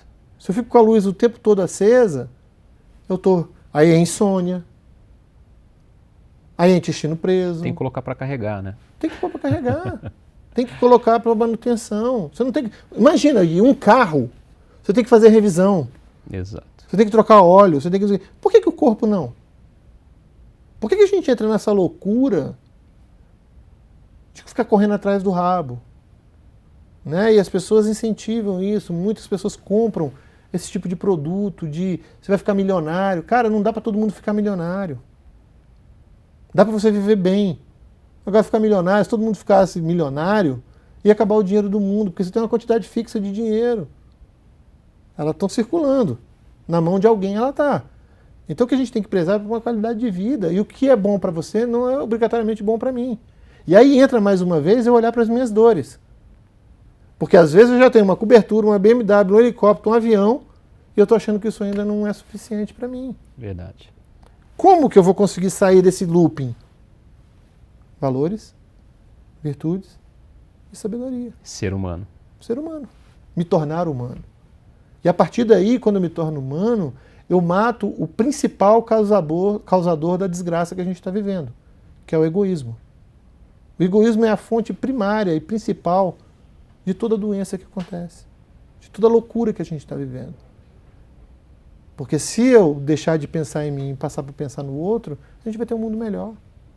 Muito bom, muito bom. E para isso eu preciso trabalhar valores, virtudes e sabedorias. Se eu não me conheço, se eu não sei como que eu vou reagir diante das situações, se eu não sei quais são as minhas dores, se eu não sei qual é o meu calcanhar de Aquiles, eu vou estar sempre vulnerável à ação dos outros. Perfeito. O grande problema é tratar algumas questões de forma singular, ao invés de forma sistêmica, né? Porque existem N variáveis que podem estar contribuindo para aquele problema, como, por exemplo, a ansiedade. Por que eu estou com ansiedade patológica? Por que eu estou tão conectado no futuro e me desconecto do presente e isso está me causando vários problemas? Aí você olha só para o foco da ansiedade ali e esquece de olhar para todos esses outros aspectos. Mais uma vez, quando você está olhando para o terceiro andar, você não consegue entender o que está acontecendo. Então eu tenho ansiedade. Medo do quê? Porque não pode também ansiedade, por mais que seja ansiedade, ela não é ansiedade a tudo. Certo. Você entende? O que deixa o Guilherme ansioso? O que deixa o Carlos ansioso? Puta, eu tenho que trabalhar porque eu tenho medo, cara, de amanhã não ter comida, de não pagar aluguel, de não pagar a escola das crianças, de continuar pobre, de continuar passando aquilo que eu passei na minha vida lá na infância, eu não quero isso de jeito nenhum. Então, o que te faz ficar ansioso? Buscar o medo por trás disso. Porque geralmente é medo. Mais uma vez, não vamos ser deterministas, né, que falar que tudo cabe dentro de uma caixinha. Mas a grande maioria, né, do problema da ansiedade é um medo de alguma coisa que a gente está vivenciando. A principal origem é o medo. E infelizmente a gente vive uma sociedade patológica. O cara vem trabalhar, cara, será que eu vou ser mandado embora? E aí coloca-se um grau de produção, de entrega que às vezes é inviável. Né? O que eu atendo de gente com burnout é ansiedade. A gente vai mudando os nomes, entendeu? Mas o que é burnout? Estou tão estressado, faço, que chega uma hora que o corpo não aguenta. Quantas pessoas que falam assim, finalmente chegou o dia das minhas férias, a pessoa vai e adoece. Na hora que baixa aquela frequência. E aí a gente fica puto com o nosso corpo, fala, caramba, pô, na hora que eu ia viajar eu adoeço. Cara, tem que agradecer a Deus, porque você passou um ano esmerilhando o seu corpo. Agora ele está falando assim, pô, agora que você está na hora de descansar, deixa eu... É resolução, né? Resolver isso aqui, deixa eu tentar diminuir essa loucura, esse estrago. Porque a gente não pode pensar no nosso corpo como um inimigo. Hoje eu não vejo mais a doença como um inimigo, sabe, Gui? Por muito tempo, a função minha médica era destruir a doença. E a medicina ortodoxa continua meio que nessa conduta. Hoje, a minha é tentar incluir a doença. Porque, para mim, hoje, qualquer doença, ela traz um significado. Na verdade, para mim, a doença ou é uma adaptação do corpo físico, a demanda que a gente está gerando nele, ou é uma tentativa de voltar a gente para o caminho, né? Ou a gente vai para a doença ou a gente vai para a loucura. Então, quando a gente está no meio do caminho, na estrada correta, né? Quando a gente sai dela querendo fazer um off-road, chama off-road da vida, só que a gente não tem GPS. Então a gente acaba colocando o nosso corpo nessa demanda. Porque hoje eu busco pela causa. Pode ser que ache, pode ser que não ache, mas existem várias técnicas, né, dentro dessas integrativas que podem ajudar a gente a ter uma nova percepção da doença. É claro, nunca deixando a medicina, né, porque o tratamento médico, o tratamento psicológico é fundamental, mas sim olhando para outras coisas. Tem um exemplo de um caso de um paciente no qual o doutor utilizou da abordagem integrativa e... Nossa, existem vários, cara, vários. Certa vez, numa conversa que a gente teve, o doutor comentou de um caso de uma paciente que depois do parto paralisou uma das pernas. Como foi isso? Essa paciente, foi engraçado, né, que a gente estava no hospital, passando visita, e a ginecologia, a obstetrícia, né, solicitou uma avaliação, porque a paciente, depois do parto, estava com déficit na perna, paralisou a perna. E a gente foi lá avaliar. As duas pernas? Só uma. Só a perna direita, não foi a esquerda. Só a perna esquerda. E aí isso já é uma das coisas que chama a atenção. Dificilmente você tem uma doença neurológica que vai paralisar uma única perna, porém existe, né? E é claro que a gente precisa investigar, né? Então, a gente avaliou a paciente, realmente estava paralisada, não conseguia mexer nada, né? Mesmo agulhando e tal, teste de sensibilidade, nenhum movimento, nada. Fez o teste do martelinho? Teste do martelinho sem reflexos. Entendeu? E aí isso aí a gente tem que pensar em algumas coisas como tumor medular, alguma coisa assim, que poderia ter descompensado com parto, ou a própria raquianestesia com alguma lesão, alguma coisa assim. Mas o parto foi tranquilo, não teve nada. E a gente pediu os exames normais, como de rotina, ressonância da coluna, eletroneurobiografia e tal. Só que eu já com esse conhecimento, eu achei muito estranho. Porque alguma coisa para acontecer rápido assim, ou é um AVC, né, uma isquemia na medula, que vai paralisar, mas raramente uma coisa vai paralisar uma perna só, né, geralmente são as duas. Né, eu falei, pô, deixa eu questionar se tem alguma coisa aqui. E aí, é claro, se isso aconteceu depois do parto, eu tinha que perguntar o que aconteceu durante o parto. Muito bom. E nessa pergunta eu falei... Aí começou as perguntas para a paciente. Depois que a gente acabou a parte médica, eu comecei a perguntar para a paciente, o que aconteceu? Como é que foi o parto? Teve alguma coisa? Ela falou, ai doutor, pelo amor de Deus. Começou a chorar. O doutor estava sozinho com ela ou tinha outros? outros? Eu estava com os médicos residentes na época, né? E eu falei, o que aconteceu? Ah, doutor, quando tiraram o bebê, ele não chorou, levaram o bebê embora e eu não tive notícia dele, e eu fiquei aqui apreensivo, o que aconteceu? Morreu, não morreu, tá bem, não tá? E aí eu perguntei para ela, e levaram o bebê para o seu lado esquerdo, porque, né, a mulher fica em posição ginecológica, né, com as pernas assim. Então ela queria ir em direção ao filho para poder ver o que estava acontecendo com ele. Só que como ela estava imobilizada, paralisada, ela não conseguiu ir. E aí isso foi um gatilho emocional para que eu entendesse que isso provavelmente poderia ser a causa. É claro que, mais uma vez, não exclui os exames médicos que foram solicitados, a gente continua acompanhando e tal. Mas o tratamento foi simplesmente falar para ela, olha seu bebê aí, tá tudo bem com ele? Tá bem. Tá bem? Tá. Aconteceu mais alguma coisa? Não. Ele tá vivo? Tá. Então agora você pode ficar bem? Ela soltou o ar assim, é verdade, né, doutor? Tá tudo bem com ele. E no dia seguinte, a perna tinha voltado a mexer normalmente. Caraca. E os exames todos normais. Incrível. Então, assim, é claro que precisava descartar tumor, precisava descartar uma doença neurológica, Guillain-Barré, esclerose lateral amiotrófica, doença neurológica, mas também não pode deixar de olhar as questões emocionais. E como que foi a percepção do corpo médico diante dessa situação? Como eles eram meus residentes, né, eles já sabiam que eu sou meio fora da caixinha, eles falaram, esse negócio aí é bem interessante mesmo, né, doutor? Eu falei, pois é. Só que não são todos que querem olhar para essa percepção por esse ponto de vista. Existe um trabalho, né? preconceito no meio médico? Eu acho que já foi maior, sabe, Gui? Eu acho que hoje os médicos estão cansados de ser mal remunerados, os médicos estão cansados de fazer essa medicina de tocação de ficha, de 15 em 15 minutos, de olhar exame e passar remédio, sabe? Eu acho que essa geração que está vindo aí, aqueles que realmente estão fazendo medicina por amor e tal, eles já estão com uma visão um pouco mais ampla disso, né? A medicina integrativa tem feito esse trabalho.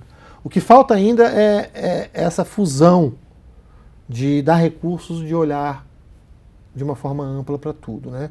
E quando você fala da medicina funcional, integrativa, da medicina integrativa, está muito ainda relacionado com naturopatia, com nutrologia, com suplementação, com tratamento de estresse oxidativo, de inflamação, de glicação, né, de reposição de vitaminas, etc. e tal. E é claro que tem um olhar para o viés da emoção, mas ainda com a tentativa via medicamentosa. Sim. Né? Então eu acho que existe ainda uma necessidade, né, e eu acho que é a minha missão nessa questão de cura inteligente, é fazer os próprios médicos e as pessoas olharem para a vida de um sentido amplo, sem excluir nada, porque para mim não existe o ou, né, para mim é tudo e trabalhando por andares. Então eu sempre começo com todos os meus pacientes olhando para a parte física. Certo. Então a gente precisa olhar se o intestino está funcionando bem, se a pessoa está dormindo, se a pessoa está se alimentando bem. Essa é a primeira coisa que hoje eu trabalho no foco de olhar para o indivíduo como um todo. Faz toda aquela bateria de exames. Baterias de exames, olhando tudo, etc e tal. Olhou, está normalizado. E é claro que paralelamente a isso não tem como eu não deixar de decodificar ou tentar associar questões emocionais a essa doença física, né? Porque aí a gente já pode ir trabalhando paralelamente. Se tem alguma coisa emocional, a gente já coloca um viés de tratamento para isso. Certo. Né? Lembrando que, muitas das vezes, as pessoas não conseguem atingir a saúde por falta de recursos intelectuais e racionais. Porque é difícil você falar para uma pessoa que não vale a pena ela ficar num boteco de 10 horas da manhã até 8 horas da noite, um final de semana inteiro, bebendo, comendo torresmo, enchendo a cara, ou então com sexo desenfreado, na loucura que a grande maioria das pessoas vê, né? Porque hoje a grande temática é viver a vida, né? Só que esse viver a vida... Viver a vida doidado. Está trazendo muitos problemas. Hoje, não sei, muito uso de droga. Sim. Né? As anfetaminas hoje, Venvance, a própria cocaína... Cara, as pessoas para aumentar performance, etc e tal... Ou para fuga da realidade. Para estudar... Entendeu? A molecada na faculdade hoje está usando drogas, Venvance, etc e tal, para poder aumentar a quantidade de estudo, entendeu? Sem levar em consideração o estrago que isso pode trazer para o corpo. Porque o nosso corpo é tão perfeito, Gui, tão perfeito, que a gente nem precisa lembrar de cuidar dele. A gente só precisa lembrar de cuidar dele quando ele já tentou de tudo e não deu conta e se manifesta como um sintoma de uma doença. Mas o mais importante não é a doença em si, é o que está causando essa doença em mim. E, infelizmente, nenhuma doença, ou pelo menos somente a grande minoria, ela vai ser tratada única e exclusivamente com remédio. As doenças crônicas, quase nenhuma é só com remédio. Então é muito importante a gente entender todo esse viés, toda essa situação e escolher qual é a pílula que a gente quer, né? Ou a pílula azul ou a vermelha, porque vai depender da gente. Né? Ou a gente sai da caixinha e assume de novo o poder de escolha da nossa vida, ou alguém vai controlar a nossa vida. Né? Quem determina o que você come? É você ou é a propaganda da televisão? Muito bom. Porque propaganda tem um monte, né? McDonald's. E aí, mais uma vez, não é radical, não vou comer McDonald's porque é tudo uma porcaria. Mas, cara, eu preciso comer verdura, legume. Né? Deve ser exceção, né? Deve não ser a regra. exceção, não a regra. Muito e hoje bom. é o contrário.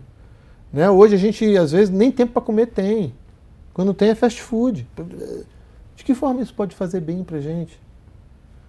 Verdade. Né? Verdade. Se você for lá na Europa, na Argentina, etc e tal, o pessoal tem a cesta. O cara acaba de comer, ele tem um períodozinho ali que ele vai tirar uma soneca, a famosa napping. E no Brasil? Então, por que o brasileiro está tão lascado? Porque a gente vive num ambiente extremamente hostil e não como ser humano, porque não tem virtude, nem valor, nem sabedoria. Ou seja, é um animal respondendo a uma imaginação, a alguma coisa que a gente criou na nossa mente. Que vai gerar medo, que vai deixar a gente inseguro o tempo todo. Se você vê jornal, televisão, é só crime, é só sacanagem. Né? Antigamente a gente não tinha acesso a tanta informação. Hoje a informação está explodindo aí. A gente vê o tanto de injustiça, vê os nossos políticos agindo do jeito que estão, que sempre existiu. Mas como a gente está vendo agora, a gente acha que isso é novo. Mas não tem nenhuma novidade. Então, a partir do momento que você tem conhecimento e percebe, cara, o jogo sempre foi esse. Ah, isso aqui vai virar uma Venezuela. Será que vai virar uma Venezuela? Será que os donos do poder realmente vai deixar que isso aqui vire alguma coisa que vai fazer com que eles percam dinheiro? Será que isso não é uma manipulação? De que forma eu posso reagir a isso se não for através de conhecimento e sabedoria? Qual que é a minha responsabilidade em meio a tudo isso, né? Pois é. Como que eu vou reagir a esse estímulo? Porque o nosso corpo vai reagir. Porque todo estímulo, interno ou externo, vai trazer uma emoção. E essa emoção a gente vai dar um significado para ela. Porque a gente precisa dar um significado. Para que a gente possa se acalmar. A gente sempre arranja uma desculpinha. Sempre. 100% das vezes. Sempre arranja uma desculpinha. Por que você não é feliz no amor? Ah, porque a minha mãe, porque não sei o quê, porque os homens não prestam, porque o homem é tudo... Será? A gente não deixa gap, né? Não deixa. Por Não mais tem que como. seja uma resposta aleatória, a mente ela sempre busca uma Sempre resposta. busca. Sempre busca. Ela sempre tenta associar com alguma coisa conhecida. Por isso que eu preciso ter conhecimento. Sim. Porque à medida que eu tenho conhecimento, eu consigo dar significados para coisas diferentes. Aí você sabe se faz sentido ou não. Sim. Porque como é que o nosso cérebro aprende, Gui? Nosso cérebro aprende através de ser apresentado as coisas. Então você imagina, há 1000 anos atrás, se eu viro para você e falo assim, ô Gui, pode para mim, por favor, pegar o meu laptop em cima da mesa? Você ia chegar em cima da mesa e olhar laptop. O que é laptop? Eu não conheço. A partir do momento que eu pego e falo, Gui, laptop é isso aqui, que você liga aqui nesse botão, que tem um manual aqui que você vai ler, que você digita a tecla, tal, que você aperta aqui, liga aqui, etc e tal, isso vai te trazer consciência. Você só sabe usar aquilo que você conhece.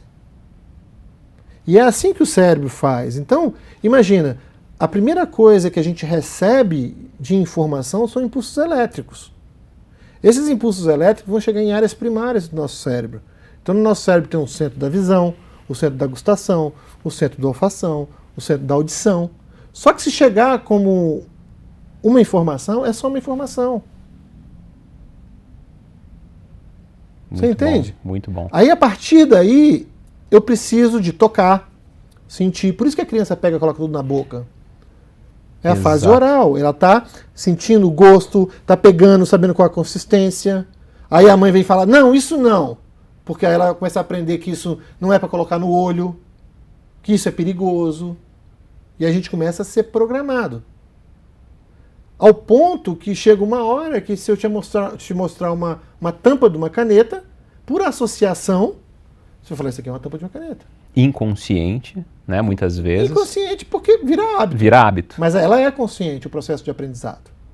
O processo de aprendizado é totalmente consciente, mas a percepção, ela é automática. Pô, isso é isso, isso é isso, Legal. isso é aquilo outro. E a gente vai querendo dar essas respostas. E aí a gente aprende que a tampa de uma caneta só serve para ser tampa de uma caneta.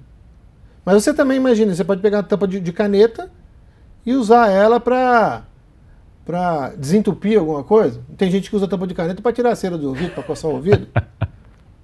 Então a gente, se ampliar a nossa capacidade de raciocínio, a gente começa a achar outras funções para as coisas. Incrível.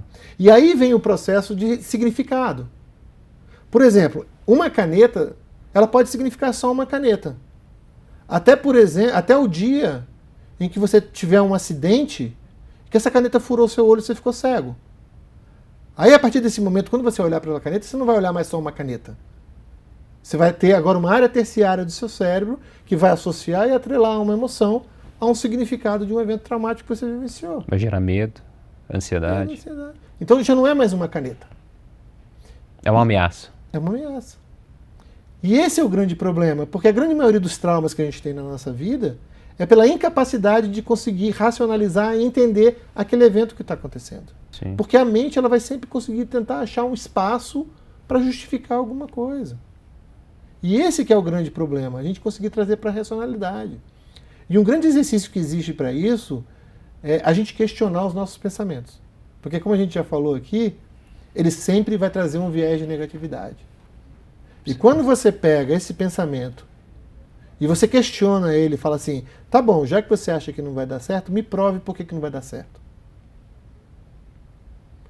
E se você realmente tiver se preparado, estudado, se dedicado, etc e tal, esse pensamento não vai conseguir se manter. Sim, não se sustenta. Não se sustenta. Porque ele vai falar assim, porque você é burro. Como burro? Se eu sou burro, eu não ia ser chamado para falar num podcast. Não tem nada a ver isso. Não tem nada a ver isso. Tá, sou burro por quê? Não, lá eu tinha dificuldade, mas agora eu sou médico, etc, etc, etc, etc. Não. Ah, você vai gaguejar. Por que eu vou gaguejar se eu sei, se eu estudei, se eu pratiquei? Então você vai minando esses pensamentos. E o grande problema nosso é que a gente, geralmente, dá margem para esse pensamento. Muito e aí, bom. esse pensamento, em vez de inibir a tua emoção, ele retroalimenta a emoção. Ele é positivo. Ele se torna algo positivo, propulsor. Ele se torna, seria, na verdade, propulsor positivo. Mas é propulsor no sentido de potencializar uma emoção ruim. Certo. Porque para eu inibir esse estímulo, eu tenho que usar aqui, ó. A racionalidade. A racionalidade. Seria o looping negativo esse, negativo. né? Não a interpretação positiva. Então, cara, imagina, se o cara fala assim, você é feio. Eu sou feio mesmo. Ninguém me quer.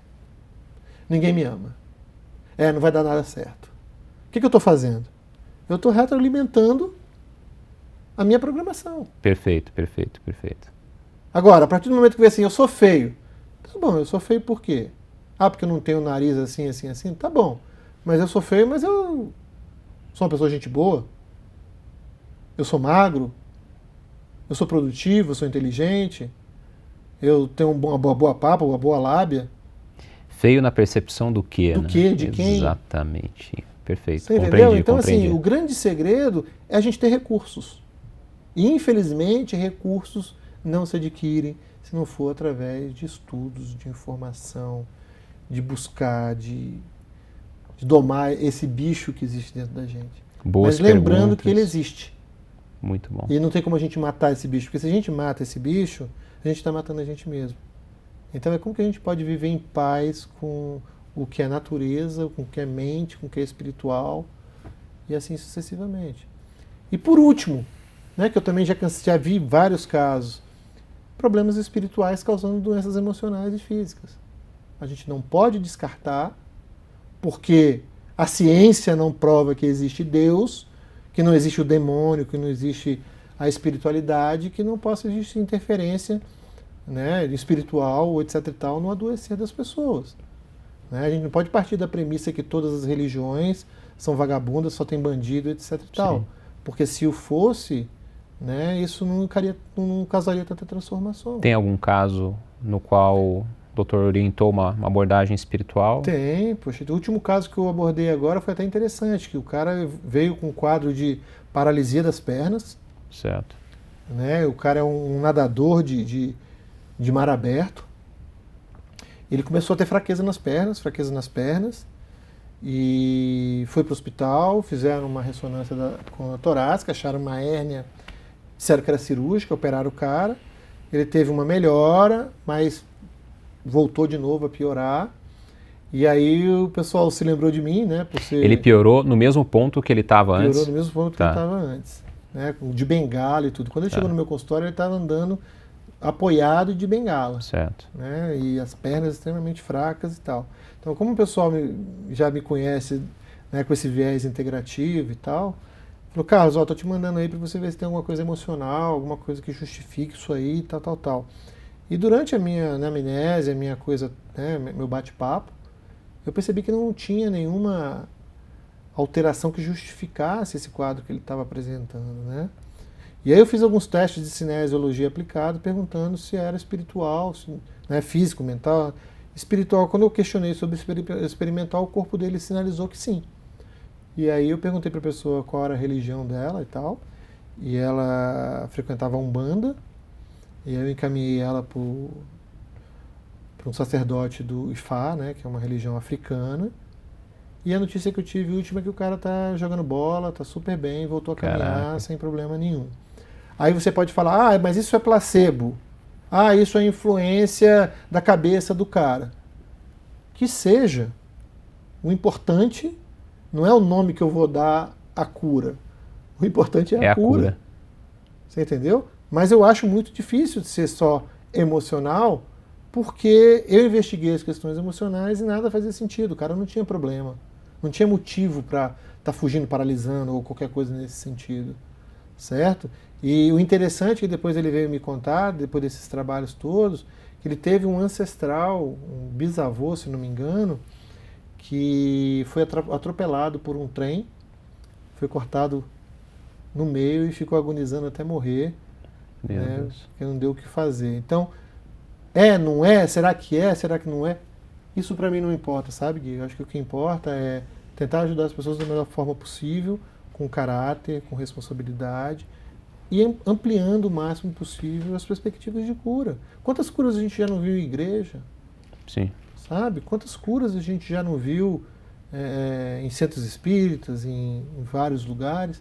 Então a gente não pode partir do princípio que tudo isso é enganação, tudo isso é sacanagem. Existe sacanagem? Existe, mas existe em todo lugar. Você não acha que existe médico ortodoxo também que opera pessoas sem precisar? Sim. Existe. Não Infelizmente, existe. Tem um business. Onde né? tem ser humano, existe business, existe sacanagem. Agora, quem é o profissional que eu estou buscando? Qual é a formação desse profissional? Qual é o que ele está me vendendo? E buscar. Porque pode ser que esteja aí uma solução. Também pode ser que não esteja. O não você já tem, de ficar só com a medicina, não ampliar os recursos e as possibilidades, entendeu? Da mesma forma, o que o remédio para depressão cura? Não cura nada.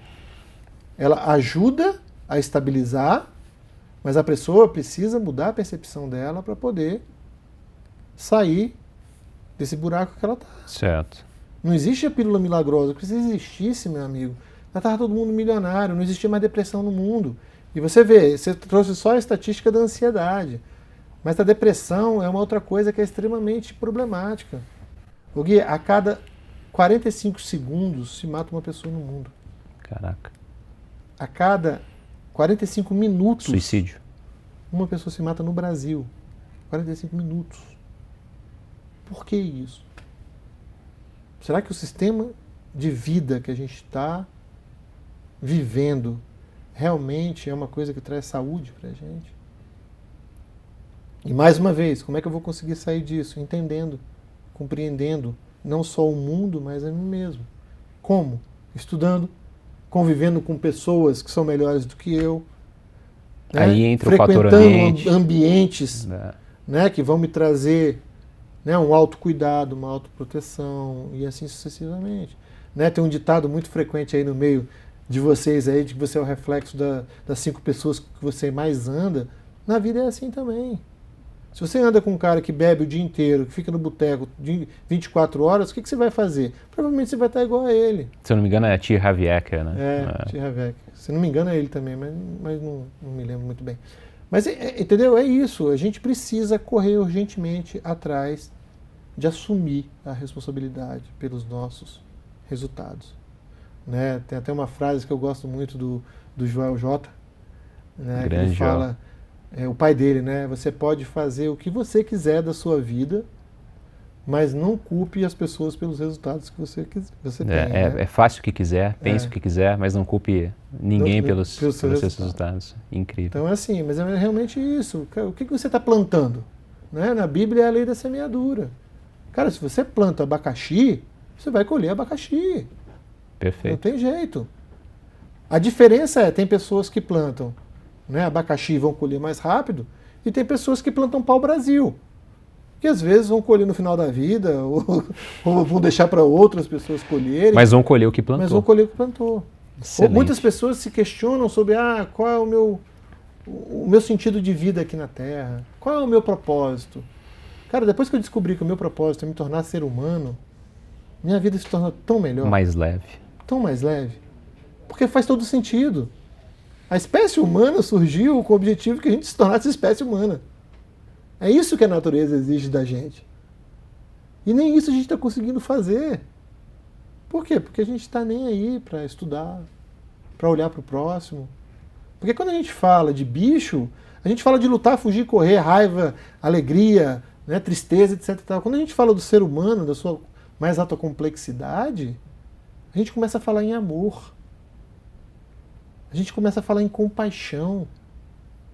E aí, eu pergunto para as pessoas que são cientistas, o que é o amor? Você já provou cientificamente que existe amor? Ou você está lá na ocitocina, na endorfina, como prova de amor? Então o amor não existe? Uau. Por quê? Se eu não posso provar, não existe. Como que eu trato com simbolismo? Então a filosofia não existe? A melhor forma de você adquirir recursos de sabedoria é a filosofia. Verdade. Infelizmente, o estoicismo é uma grande escola, né? Várias escolas são excelentes. Várias escolas são excelentes.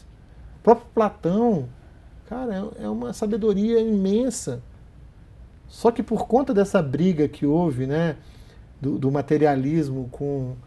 Porque, infelizmente, né, cara, a filosofia, tudo aquilo que cabia na mente eram as explicações que a gente conseguia dar, né, para aquilo que acontecia. Então a gente explicava as coisas filosoficamente. A partir do momento que Galileu Galilei começou a jogar lá as coisinhas lá, né? Aí vem o Newton, lei da ação, da reação, etc e tal, a gente meio que agora só existe o que eu posso provar cientificamente. O restante não existe. E aí trouxe uma lacuna onde tudo era espiritual, que na filosofia tudo é espiritual. Saiu né? de um polo, né? Kybalion, né? Tudo é mental, a gente vê as teorias egípcias, as teorias budistas, hinduístas, etc e tal, tudo é olhando para o espiritual. Aí a gente agora vem para o outro lado, que tudo é matéria. E quem sabe a gente vai para o caminho do meio. Exato. Né? Onde matéria e espiritual o equilíbrio, né? Se equilibram. Agora, uma é, mas a outra não é, mas eu não posso provar que não é, também não é ciência. O problema está nos extremismos, né? Sempre. Quando a gente olha, por exemplo, para Jesus Cristo, para o cristianismo, numa visão filosófica, a gente consegue extrair tanto aprendizado, né? Então o problema está no extremismo de fato. Cara, para mim é o maior filósofo que existe, de todos, é Jesus Cristo. Aí o cara, mas Jesus não era filósofo. Eu falei, cara, o cara que consegue dividir o tempo em antes dele e depois dele, tem que ser, no mínimo, uma pessoa que a gente tem que ouvir e escutar. Verdade. Então, as pessoas confundem muito também isso, Gui, fé com religião, espiritualidade com religião. São totalmente diferentes. São coisas totalmente diferentes. Porque o homem é falho. E onde tem religião, tem homem. Agora, a espiritualidade foge a isso tudo. E a gente precisa, até como um sistema de crença. Eu juro para você que se eu não fosse, né, cristão, eu não conseguiria viver. Porque, cara, uma das formas de eu usar uma crença propulsora é acreditar na continuidade da vida. Eu não tenho como ser materialista. Algumas pessoas são, eu admiro bastante, mas eu não conseguiria ser. Porque não faz sentido para você. Para mim não faria sentido. Perfeito. Então, assim, porque eu não tenho como tornar a espiritualidade uma coisa verdadeira, porque não é palpável, etc e tal, mas eu também não posso dizer que ela é mentira, porque eu não tenho como provar. Sim. O dia que eu provar que não existe Deus, aí sim eu vou ficar do lado da ciência. Mas enquanto a ciência falar assim, não tem como provar, me cabe acreditar naquilo que me faz bem e melhor, que vai me levar para frente. Tanto que a única forma de você sair do crime organizado é ir para a igreja, sabia disso? Ah, é? A única forma que eles autorizam que a sair. Autorizam e você tem que virar cristão, assim, evangélico mesmo, não pode fumar, não pode beber, não pode estar na rua, na sacanagem, não sei o quê. É a única forma que eles autorizam. E quantos realmente não tem uma transformação na sua vida? Sim. Mas isso aí é placebo, isso aí é sua mente. O que importa? O que importa? A gente aprende quando a gente muda, né? Então, sim, de fato, a pessoa mudou. Se está fazendo bem para você, se é uma crença que para você te fortalece, quem sou eu para dizer que isso é mentira? Agora, o que eu não posso, é o que a gente vê muito aí, é o povo pegar conhecimentos tipo de física quântica e começar a extrapolar para umas coisas que não tem nada a ver com física quântica. A lei da atração do dinheiro, pense no dinheiro, cria um cofre. Porque isso não tem comprovação científica. Eu posso até falar isso para você, mas eu posso falar, olha, Gui, eu vou falar para você a espiritualidade do dinheiro. Eu não posso virar para você e falar, isso aqui que eu estou te falando é física quântica, porque aí, cara, você vai arrumar um monte de hater. Você vai arrumar um monte de hater, porque, cara, isso não é física quântica. O colapso de onda. Aí você fala, vamos lá ver o experimento da fenda dupla, que o olho do observador muda a percepção. Cara, isso não é uma verdade. Isso não é uma verdade. O experimento eram receptores que estavam ali. Agora, por que um elétron passava numa fenda e não passava na outra? Isso que é o grande questionamento. Agora, eu usar isso aí para dizer que... Para ancorar uma narrativa de que você vai trazer dinheiro. Então, cara, isso que é o grande problema. E isso acaba trazendo bastante pessoas que começam a colocar isso tudo dentro do mesmo baú, do holístico, sim, do integrativo, como se fosse picaretagem. Mas existe o integrativo de uma forma mais palpável, mais honesta de ser realizado. E eu acho que é fundamental as pessoas buscarem isso, porque ninguém aguenta, cara, viver nesse mundo sem suporte aqui. Sem suporte, cara. Perfeito. E se não tiver suporte no conhecimento, cara, a gente se lasca. Você me perguntou por que eu caí para a integrativa, né? E dentro desse caminhar, né, das integrativas, além da dor no quadril que eu consegui trabalhar, etc e tal, hoje eu consigo fazer uma leitura de mim mesmo. Hoje eu consegui trabalhar aquela criança que perdeu o contato com o pai. Hoje eu consegui fazer as pazes com meu pai. Porque eu carrego meu pai dentro de mim. Então, se eu nego meu pai, se eu nego minha mãe, eu vou estar negando a mim mesmo. Você entende? Então, assim, isso é fundamental para um equilíbrio, para um ajuste, para que você se torne adulto. Porque eu tenho certeza que se você estivesse vivenciando aquilo que te traumatizou na infância, com a mentalidade sua de adulto hoje, você ia dar risada. Eu estava pensando nisso esses dias, inclusive. A interpretação que eu dei para situações que eu vivi no passado, em termos de relacionamento e tudo mais, como era tão pequena perto da mentalidade que eu tenho hoje. Exato. Mas na época era um monstro. E isso é se tornar humano, né, doutor? É, claro. Incrível. Claro. E assim, a gente também carrega um tabu muito grande, sabe? Eu vejo isso muito em terapia, cara, porque 90% dos meus pacientes têm problema com pai e mãe. Sim. 90%. Acho que a grande maioria das pessoas enfrentam. Inclusive pro bem. Olha que... Os excessos. Não é os excessos, são as referências. As referências. Porque, por exemplo, se o seu pai foi um cara que não te deu amor, não te deu carinho, te rejeitou, deixou que te batesse na escola, ou seja, teu pai foi um grande vilão. Mas é a proteção excessiva. Calma, vou chegar lá. Tá. Né? Então, esse cara foi um grande vilão. Então, como é que você vai ver esse cara? No fundo, essa criança tem raiva. Certo. Só que a gente não pode ter raiva do papai e da mamãe. Porque vem o lado religioso e fala honrar pai e mãe. Só que o processo terapêutico de uma criança é dar para o animal, criança, a liberdade de agir. Então não existe ressignificação se você não liberou uma emoção.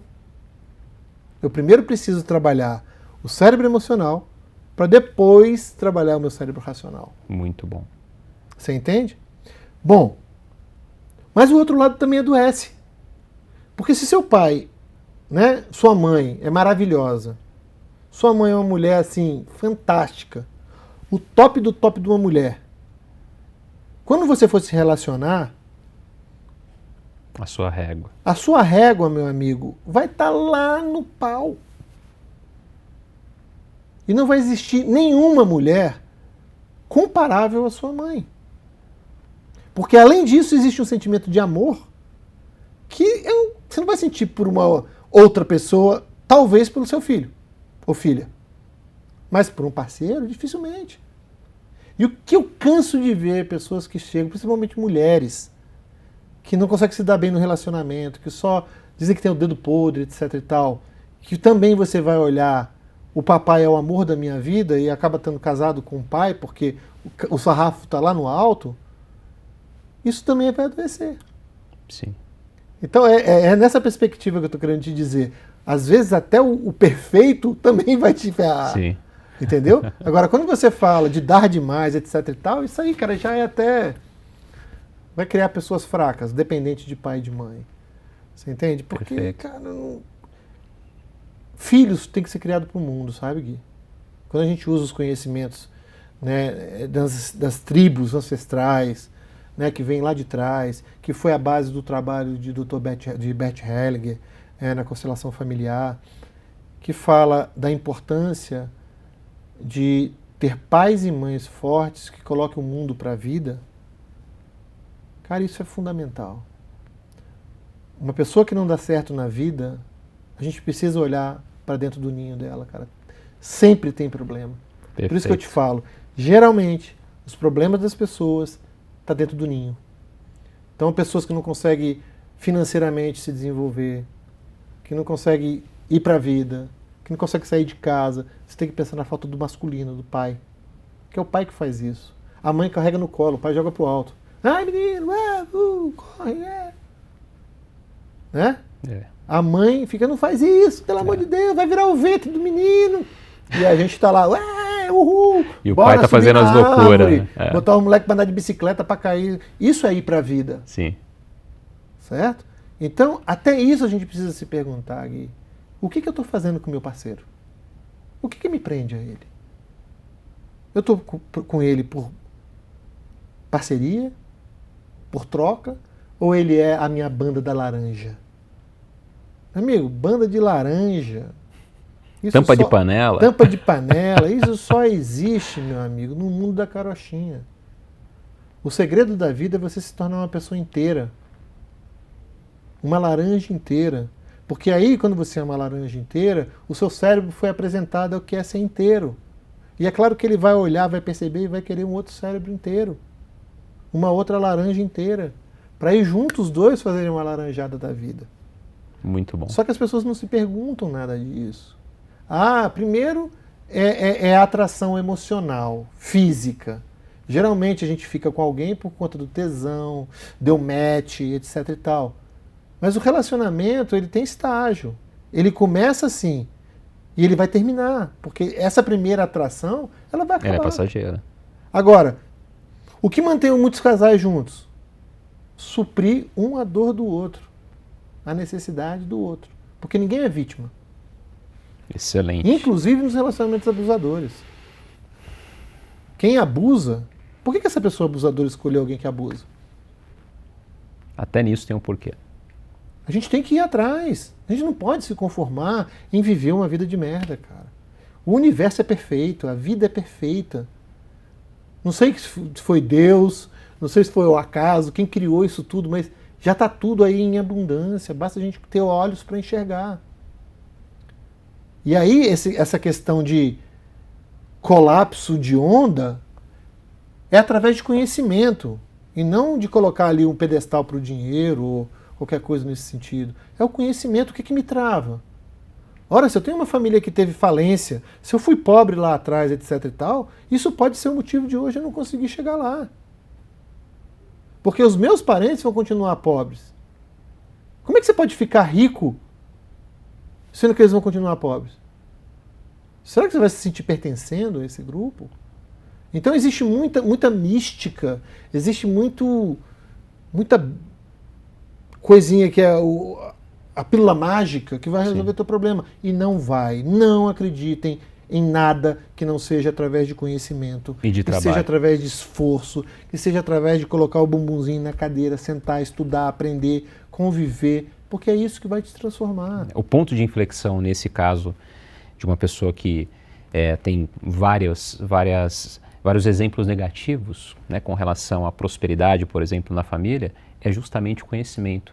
O que os meus ancestrais não fizeram e o que eu posso aprender e fazer diferente daqui para frente, para ser aquele ponto de inflexão. E aí entra novamente o conhecimento. Nova vez, encerrar a maldição.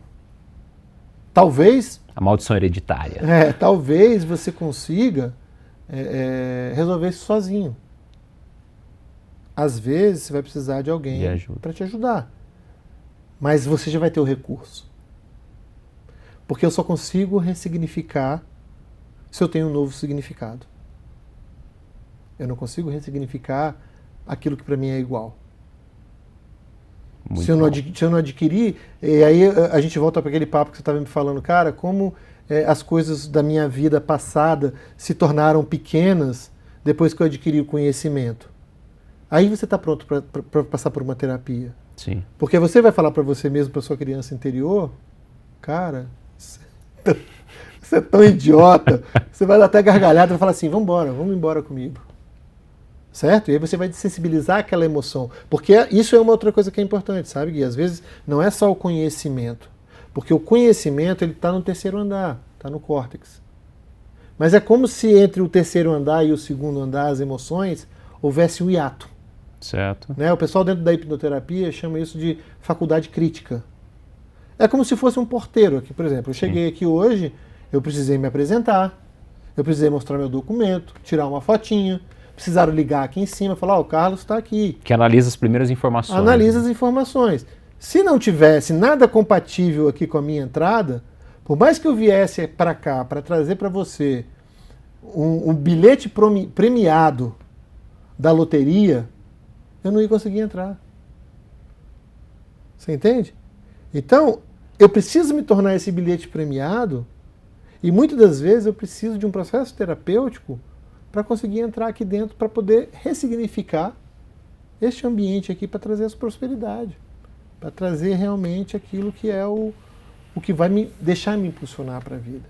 Excelente. Dr. Carlos, papo terapêutico demais. Bom. Meu Deus, aprendi muito aqui, fortaleci, né, várias percepções acerca da mente, né? O doutor, eu tive o prazer de tê-lo como mentor, um dos meus mentores nessa busca por desenvolvimento pessoal, e estou aqui de novo, sentado na tua frente, aprendendo ainda mais, evoluindo. Para a gente partir para os finalmente, quais são as ferramentas que o doutor utiliza hoje para fazer essa abordagem da medicina integrativa, para a tua metodologia? Bom, inicialmente a medicina propriamente dita, né? Certo. Exames laboratoriais em busca de o funcionamento ideal do corpo, se todos os combustíveis realmente estão adequados. Então a gente busca por falta de vitaminas, falta de nutrientes, falta de proteína e assim sucessivamente, anemia. Então uma avaliação médica ampla, suplementando caso precise, né, acompanhado por especialistas da área, né, cardiologista clínico, caso seja necessário. O segundo pilar eu uso, né, para cuidar das emoções, a hipnoterapia clássica, né, associado à nova medicina germânica e constelação familiar. O terceiro andar, que é a mente, o conhecimento, filosofia, né, eu acho que é o caminho muito interessante para isso, além da filosofia, leituras de autores que são úteis nessa correlação mente-corpo. E por último, é claro, a espiritualidade, que eu sempre cuido e indico muito para os meus pacientes para buscarem sempre, que também é uma grande forma de adoecer. Muito bom. E para a gente finalizar, uma indicação de um livro, um único livro, e o porquê, e um filme, e o porquê dessas indicações. Caramba, bicho, agora você me pegou. Bom, o último livro que eu li, que para mim abriu muito a cabeça, é Os Três Olhos do Conhecimento, de Ken Wilber, que é um cara que defende a psicologia integrativa. Certo. Né? Ele faz traça um paralelo entre os tipos de psicologia, aquilo que seria útil para os nossos pacientes. Eu acho que é um livro muito interessante. Tem um outro livro que eu adoro muito, que é o Super Cérebro. Certo. Como é que é o nome do autor dele? Entre os dois, qual que seria o oficial? Eu acho que para quem está começando, o Super Cérebro é um bom livro. Tá. E o filme? Rapaz, por incrível que pareça, eu estava assistindo com a minha esposa o Rei Leão e eu tive um insight muito interessante sobre o Rei Leão, então eu acho que é um filme que todo mundo merece ver. Os três? Hã? Os três? Os três, mas principalmente aquele em que ele foi culpado pela morte do pai. Certo. Né, e ele é expulso ali do bando do grupo dele. E quando aquele macaquinho dá-lhe uma cacetada na cabeça e fala, o leão não come grama, né? Por mais que você esteja fora, por mais que você esteja longe, né, de quem você nunca vai comer grama, porque você é um leão e leão não come grama. Continua sendo um leão. Continua sendo leão. Então, isso foi muito legal para mim, de entender quem você é. Você precisa entender quem você é. O autoconhecimento é fundamental.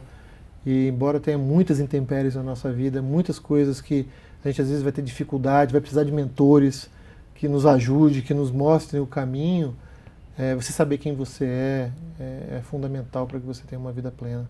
Excelente. E se alguém quiser procurar mais sobre o teu trabalho, como consegue te achar aí na internet? Eu estou no Instagram, Dr. Carlos Ribeiro Oficial, né, e no Google, Dr. Carlos Alberto Ribeiro. Tudo lá. Excelente. Doutor, foi um prazer mais uma vez. Papo terapêutico incrível, aprendi demais.